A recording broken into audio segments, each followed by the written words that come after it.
Supreme Jakacharya, Astatyosa, Shishimad, His Divine Grace, Srila A.C. Bhaktivedanta Swami, Srila Prabhupada Ki, Anantakota Vaishnavanda Ki Jai, Namacharya, Srila Haridas Thakur Ki Jai, ISKCON Founder Acharya, Srila Prabhupada Ki Jai, Prem Sikaho, Shri Krishna Chaitanya, Prabhu Nityananda, Shri Advaita Gadadhar, Sri Vasati Gaur Bhaktivedanta Ki Jai, Shri Shri Radha Krishna Gopinath Shyamakun Radhakun Giri Govardhan Ki Jai, Shri Vrindavandam Ki Jai, Shri Maya Purnavidam Ki Jai, Gangamaya Ki Jai, Jamunamaya Ki Jai, Tulsi Devi Ki Jai, Bhakti Devi Ki Jai, Samaveda Bhaktivinoda Ki Jai, Transcendental Book Distribution Ki Jai, Harinam Sankirtan Ki Jai, Go Premanandi, all glorious summer devotees. All glorious Sama devotees, all glorious Sama devotees, all glorious to Shri Shri Guru and Shri Gauranga.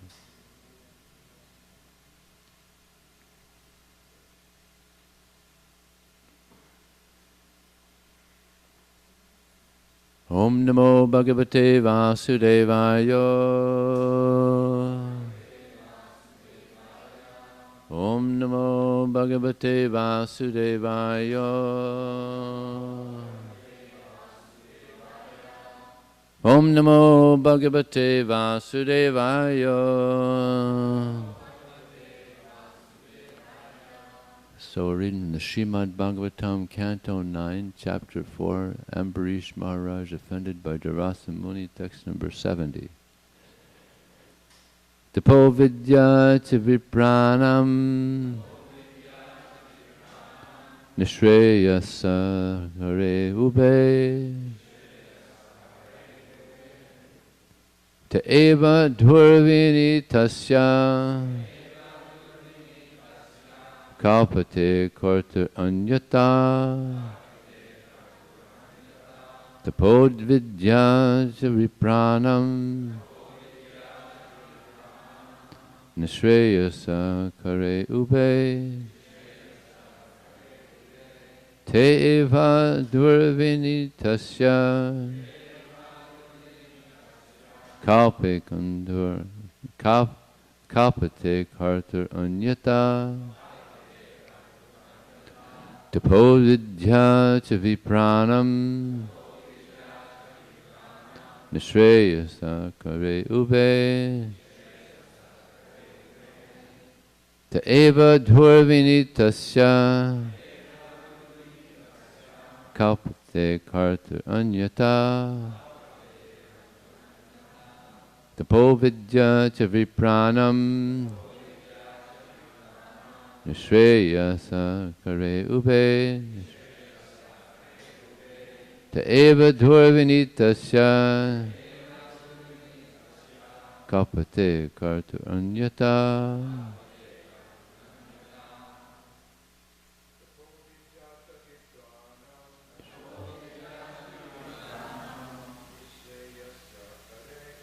Nishreyasa kare ube Eva durvinitasya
Ladies,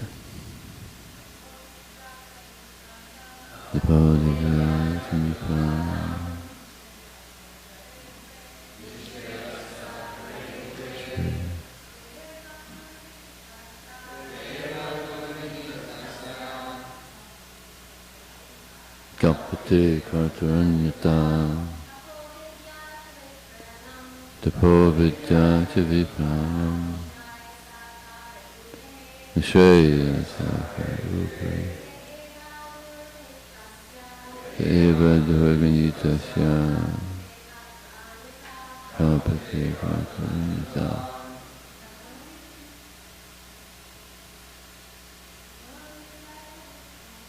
Tapo Vidya Vipranam Nishaya Sakarupa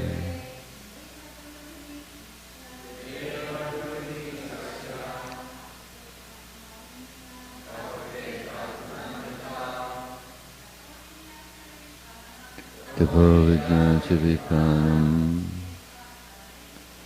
Nishaya Sakarupa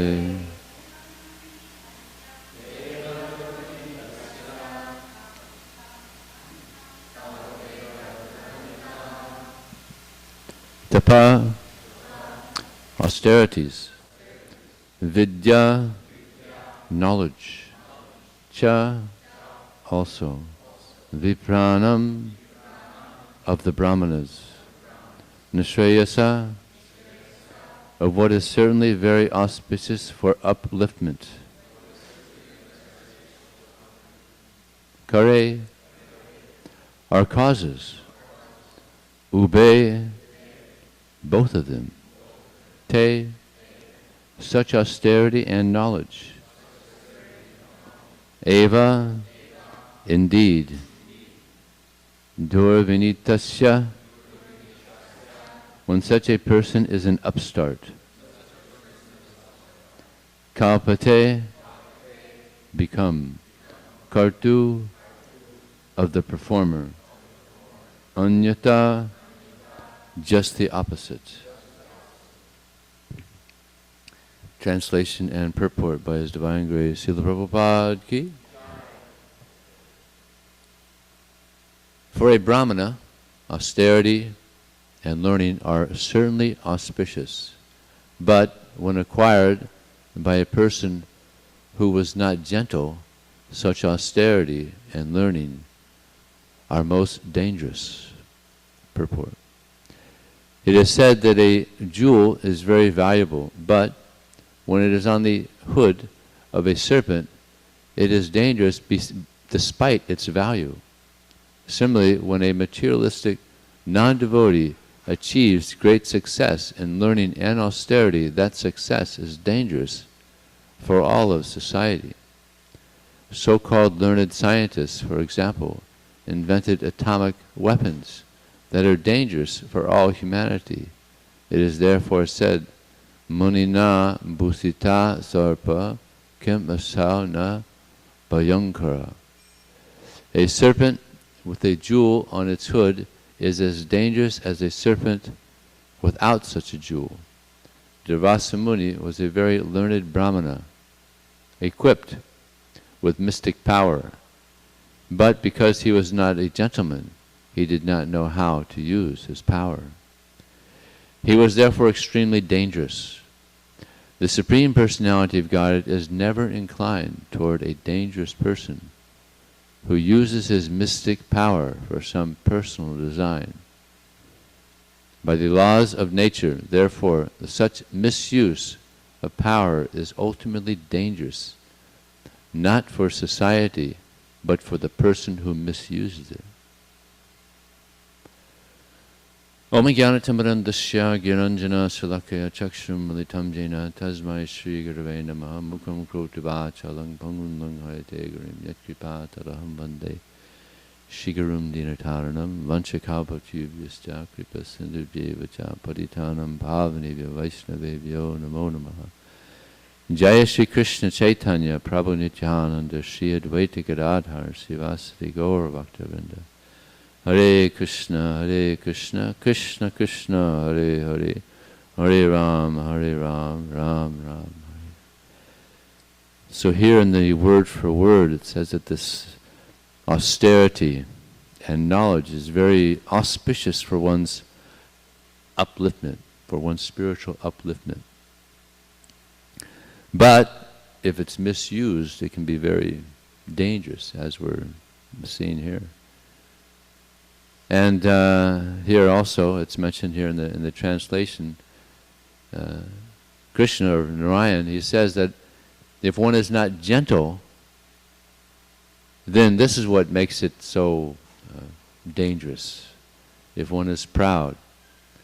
You see, this austerity and learning it's mode of goodness. To have these things, it's a mode of goodness. But the problem with the mode of goodness is that one becomes proud of being in the mode of goodness. So therefore it's also very important that along with this knowledge and austerity that one be gentle. Just like a fruit tree that's bearing many fruits on it, the branches all bow down because they have these nice fruits filled with juice and pulp. So if a devotee is filled with good qualities, then he also is gentle, he bows down. So this gentleness is very important. And even Krishna himself was very gentle. At the Rajasuya sacrifice, he was, there was different devotees doing different things. So he was washing the feet of everyone that came. That's very gentle, very mild, humble.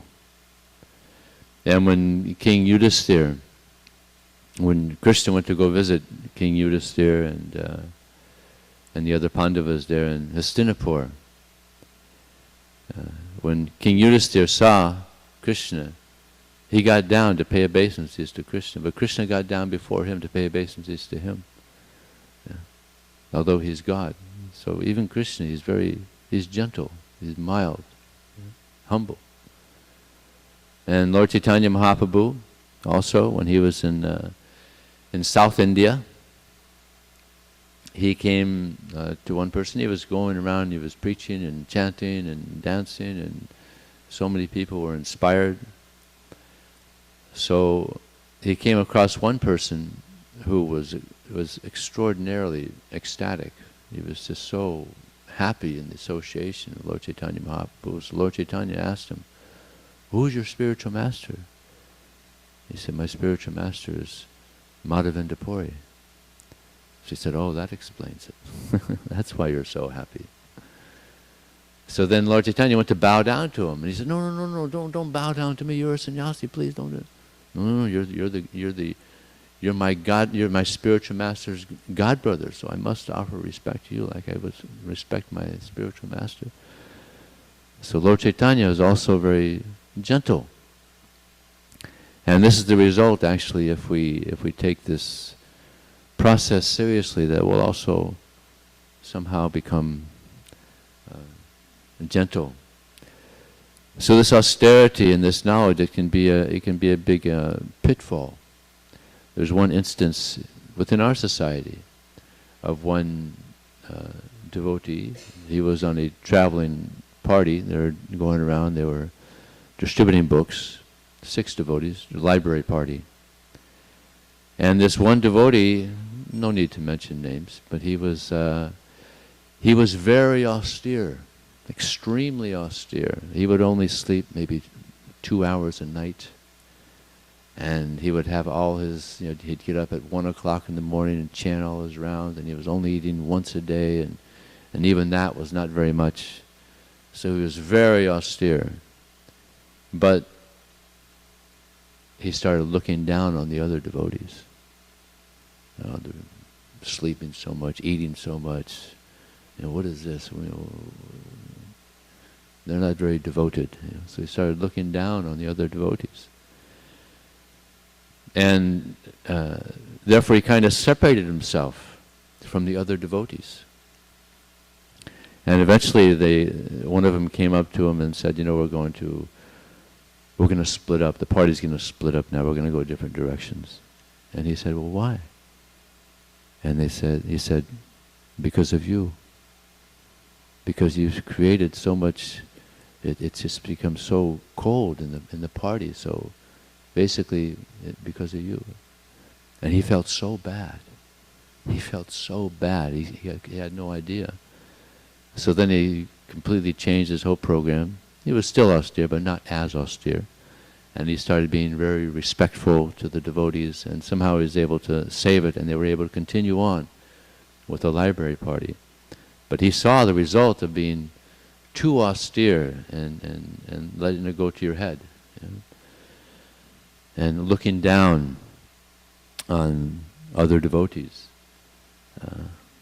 In the Vedas, it's stated, Aradito yadiris tapasa tatakim, naradito yadiris tapasa tatakim. If one has attained Krishna, then what is the use of performing so many austerities? And if one has not attained Krishna by great austerities, then what is the use of performing austerities? So this morning we heard that austerity is actually, it's of the internal energy of the Lord. Therefore Krishna told Brahma in the beginning, tapo, these two syllables, tapa. This austerity is very good, but we shouldn't overdo it. It could be a disturbance to our advancement in Krishna consciousness.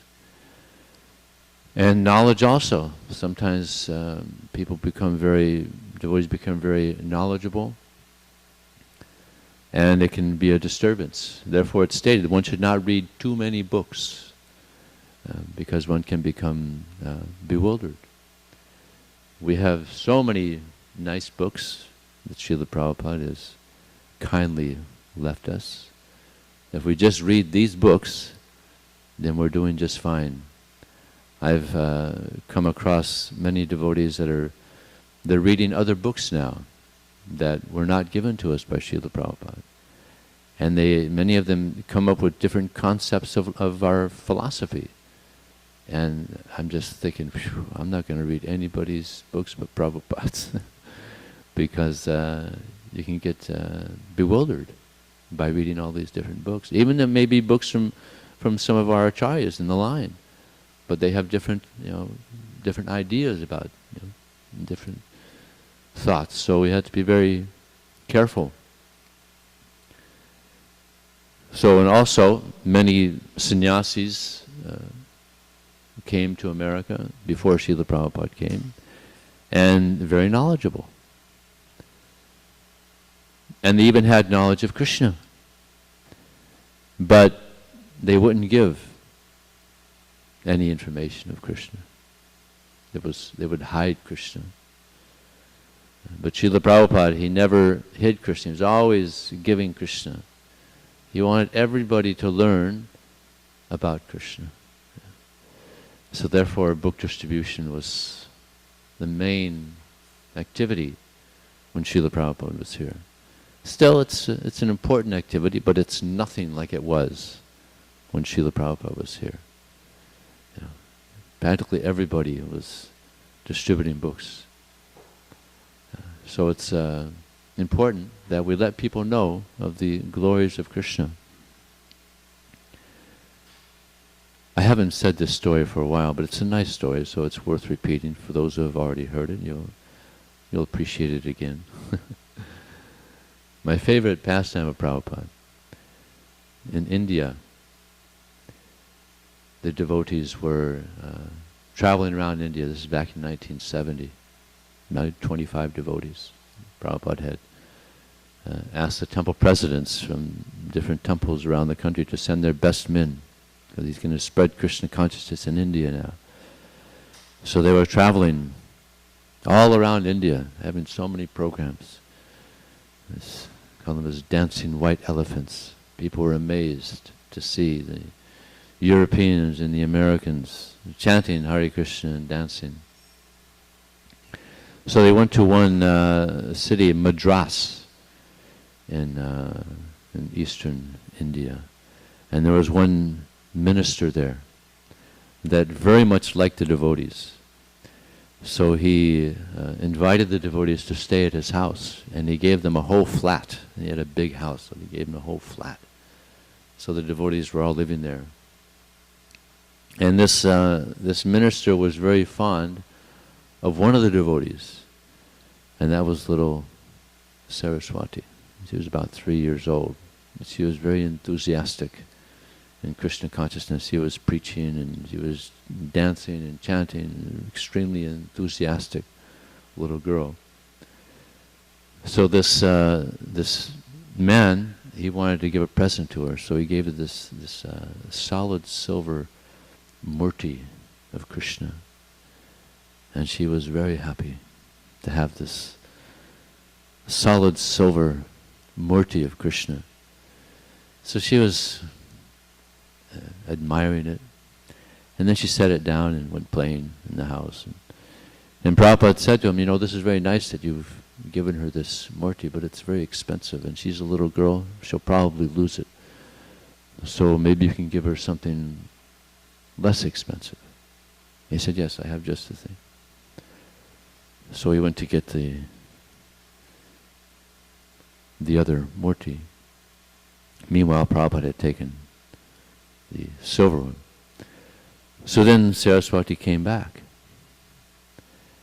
and she was looking for Krishna. She had put Krishna, he wasn't there.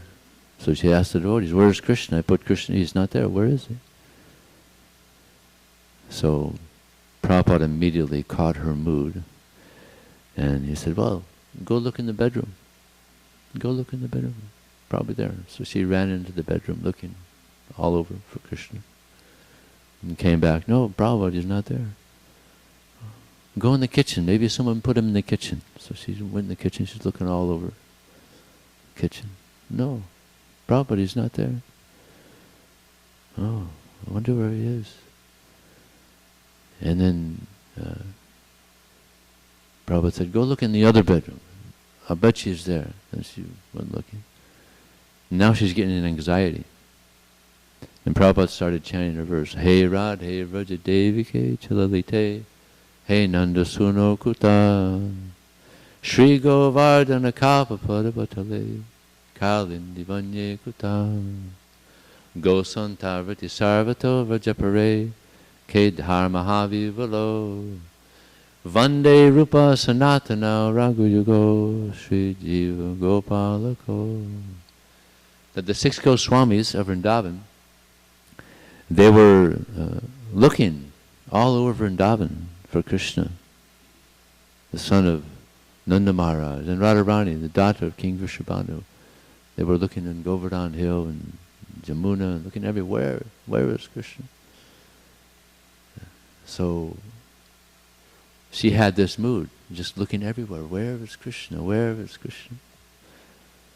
So then she comes to the devotees and she says, she's practically in tears. Where is Krishna? Where is Krishna?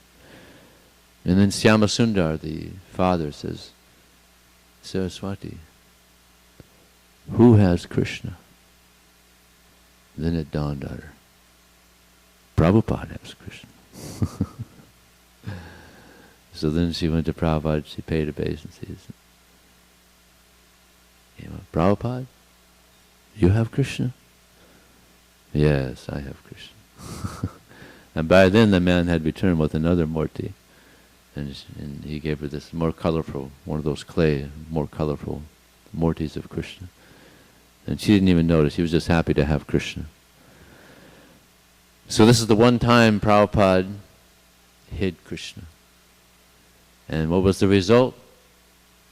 All the devotees were amazed to see Prabhupada bring out this so much Krishna consciousness from this little girl.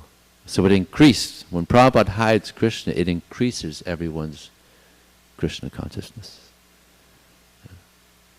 And this is what he was so expert at, increasing people's Krishna consciousness. Yesterday I was distributing books at the Santa Monica Promenade, and I approached one man, and he said, Krishna consciousness, right?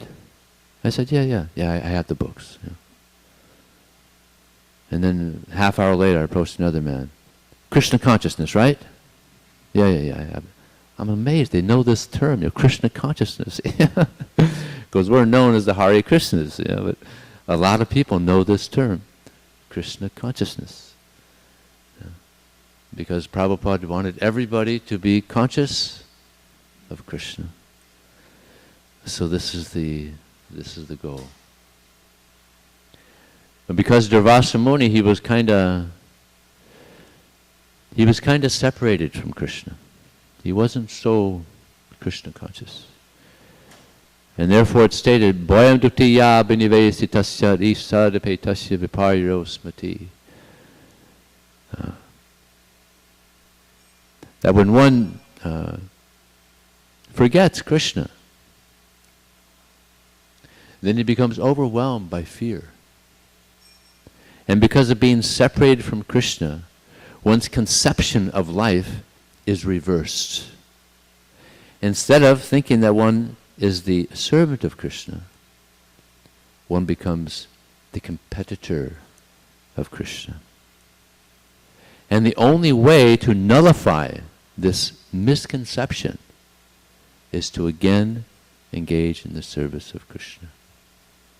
And then one is free of the harassment of material nature. Now here, Durvasa Muni, he was being harassed by the Sudarshan Chakra. That's much better. He's getting purified by this. Yeah. But this is the problem, that people have become separated from Krishna. And therefore, instead of trying to serve Krishna, instead of cooperating with Krishna, we compete with Krishna. So this is a major problem. So by this process, by practicing this process of Krishna consciousness, then eventually we'll get purified. And we'll just want to serve Krishna. We'll just want to cooperate with Krishna and do that which is most pleasing to Krishna. And then the mind will be purified. I was just reading recently in one purport. It's said in the Vedas that when the mind is controlled, we experience fearlessness, because the mind is out of control. It's going here and it's going there. Therefore, one becomes filled with fear. But this is how to become free of fear. The more we engage in devotional service, the more we're fixed in devotional service, the more we're able to become free of the thirst of the mind for sense gratification. The mind is thirsty for sense gratification because of our not understanding who we are, that we're the soul within. Actually, we should thirst for devotional service. This is what we should thirst for. This is what we should be begging Krishna for, is this devotional service. And when we attain this higher taste of devotional service, then we won't look for this lower pleasure. This guy was speaking to one student the other day at the observatory, in Griffith Observatory. We have this now, it's open for book distribution. It's a nice facility. So one student, he was asking me, so how can you give up all this opportunity for sense gratification and live this very austere life of being a monk? So I said, well, let's say you're very hungry. You're very hungry. And a friend of yours, he gives you a big half of a pizza. You're going to be real happy, right? I said, oh yeah. But what if it's cold? Will you still be happy? I said, yeah, well, if I'm real hungry, yeah. But then what if someone brings the other half and it's nice and warm? Which one are you going to take? He said, all right, good point. You get some higher taste, then you reject the cold pizza, you take the warm pizza, right? So this material life, it's like a cold pizza. It's not very nice, yeah? So Krishna consciousness is a warm pizza. It's nice, yeah? You can appreciate the example, yeah? So the more we take shelter of Krishna, the more we'll be able to experience this Krishna consciousness. The more we'll be able to experience that we're not this body, you know, that we're the soul, that we're the subtle soul. Yeah. We're the subtle soul within this body. And we can purify, then we can purify the mind. The mind is also subtle, but it's lower than the soul. So, actually Prabhupada was speaking about this. Sometimes, of course, we hear this again and again, that the mind is it's a rascal, it's a demon. And Prabhupada, first time I ever said this, he said, don't blame the mind. Don't blame the mind. It's coming from the soul. You know, the mind is a rascal because we're a rascal. We, the soul within, we're a rascal. So therefore all this is bubbling up to the mind. So we have to pray to Krishna to become sincere devotees of Krishna. Then the mind will also become a devotee of Krishna. Yeah. Of course, it's the biggest challenge that we can face. But even in this attempt to become sincere devotees, it's nice. It's a nice process. Yeah. So, maybe I'll stop there. Any question or comments? Yes, the microphone is just now coming.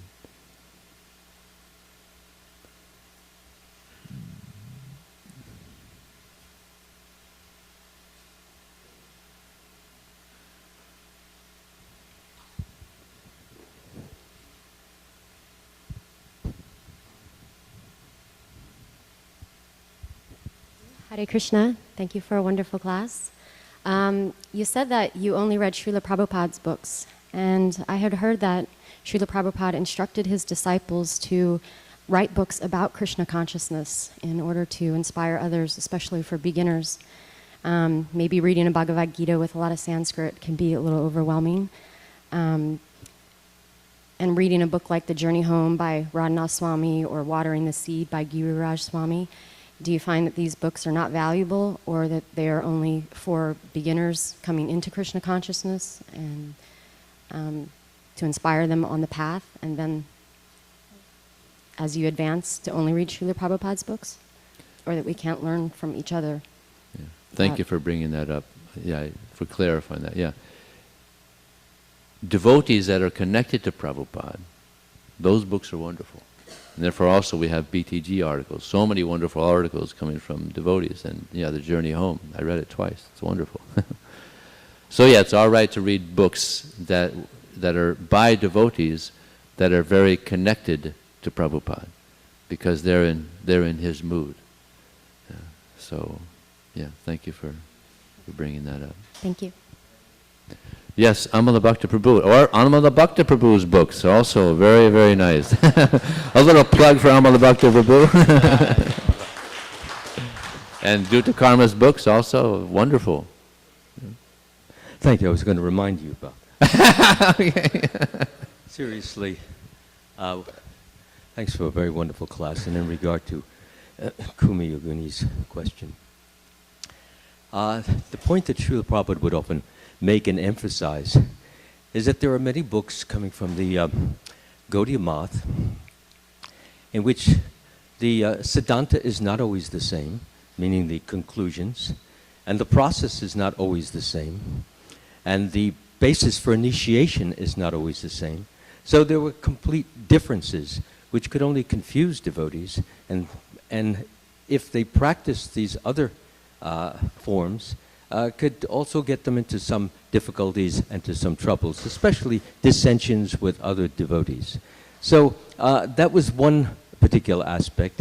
Also, devotees who are not very strong in their spiritual life, who did not have strong faith, who did not have a very high philosophical understanding or even knew the philosophy very well, if they would read things which came out which had a lot of impersonalistic strains in them, they could very easily be not only attracted to them, but absorbed in them, and even become an impersonalist as a result. In fact, Lord Chaitanya Mahaprabhu makes that very clear, that we should never read the commentaries of Shankaracharya because they are very persuasive and they can absorb and convince even a person who is not truly and deeply fixed up in Krishna consciousness and does not know the antithesis or the answers to the particular statements made in those commentaries. So therefore, it's just, as you mentioned very nicely, to stay on the safe side, it is good to stay with Srila Prabhupada's books and to stay with Srila Prabhupada's, as was just mentioned, those devotees who are fixed up, firm, steady with Srila Prabhupada and are simply in re-enunciating what Srila Prabhupada has said and exemplifying them by, as in Giriraj's books and Radhanath Maharaj's, Amala Bhatta's books. I'm not fishing. So those books, what they do is they simply make more concrete, more crystallized the philosophy of Srila Prabhupada, as opposed to watering down, as opposed to disregarding or ignoring. So therefore, yes, we should read those books of very fixed up devotees. I find them very, very inspiring and stimulating, and I find that they bring me more closely and more deeply into Srila Prabhupada's books because of those authors' faith, interest, devotion, and love of Srila Prabhupada. Thank you very much, Prabhu. Archit Prabhu. Vijaya Prabhu, thank you for the nice example. It rang home because in college we used to have this joke. College life means at night you eat hot pizza and drink cold beer, and the next morning you have warm beer and cold pizza for breakfast. So I'm sure that's why it rang home with that young man, because it's probably still true nowadays. What to speak of books? Prabhupada didn't even want us to hear from others in the line of the Gaudiya Math. You could say that ISKCON comes out of the Gaudiya tradition, for sure. But Prabhupada, when he was alive, he would caution the devotees. He said he wouldn't allow his godbrothers to come in his temples and give classes. That may seem extreme, but Prabhupada said clearly, he said, the reason I'm doing this is because if they say one word different, you will be confused. So what to speak of books or classes, we need to imbibe Prabhupada's mood, even in dress. Prabhupada himself shaved regularly, for instance, and there was that one time when he made the joke. He was saying that Lord Chaitanya came to save you, but some devotees heard shave you. And then Prabhupada picked up on that. He said, yes, he has come to save you and to shave you. So Prabhupada wanted us to be clean-shaven. Bhaktavatar, you listening to me? Prabhupada wanted us to be clean-shaven. If we're going to represent Prabhupada in the community, which is by nature what we do once we walk out of here, Prabhupada wanted us to be clean-shaven. That was his mood. Other organizations are free to do what they want. And we can't get around organization. That's just part of life. It's funny, people want organized government, organized police, but when it comes to religion, no organization. I'm not into organizations. That's nonsense. You're not going to have anything pure or nice if there's no organization. So even in religion, spirituality, there has to be organization. And each organization has its mood. So Prabhupada's organization, ISKCON, has a certain mood of dress, of food, of culture. It's a culture. And if we want to be Prabhupada's followers, we have to catch up that mood and continue it. Hare Krishna. Thank you very much. Balaram Prabhu.